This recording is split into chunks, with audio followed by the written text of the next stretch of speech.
I'm standing beside an unusual September flowering large shrub or small tree called Heptacodium miconioides.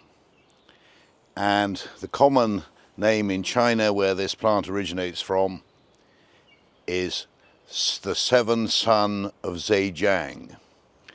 And in Chinese mythology, having seven sons was clearly a very good idea, and this tree was venerated by the locals for that reason. And when you look closely at individual flowers on individual stalks, you don't always see exactly seven flowers, but when you look more closely, you see that actually the flower is an extension of the twig, and that when you look closely there, you can see that there are actually seven flowers, and the one that isn't a flower, which is effectively the tip of the twig. These are really quite scented flowers, and they have a nice pungent, rather sensuous smell. The leaves are very distinctive too, because they have three very prominent veins in each leaf. That's fairly unusual. The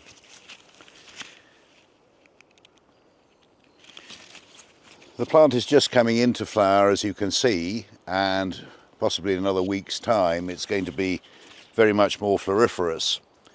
And if we're lucky and we have a good ripening August, we will see these flowers turn into large bulbous berries with a very distinct and colourful purple calyx.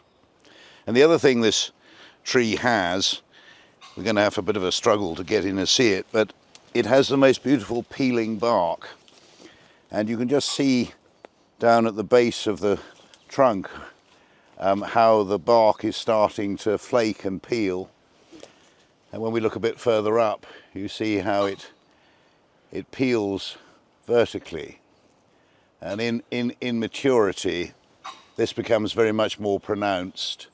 The largest tree of Heptacodium miconioides that I've ever seen was at Abbotsbury Botanic Gardens, where it grew to about 7 meters and it had a trunk like a tree. With us, these trees grow, or small trees grow very vigorously, but they tend not to live much more than 30 to 40 years. And we've lost a few over the time. This tree was discovered in China by Ernest Wilson in 1907. He was excited about it and he saw it frequently in China, but he didn't actually manage to reintroduce it into Western Europe and into the UK. And that only happened in 1980, when seed were germinated back in the UK, and today this is quite a common plant.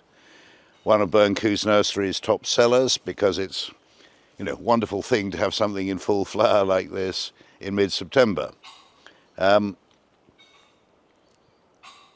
Anyone who's got a bit of space in the corner of their garden, Eucryphia, Hoheria, Heptacodium miconioides, if you want colour through August and September. 3 large shrubs or small trees, all scented, all with white flowers. And something really quite special and different and new to grow in the garden.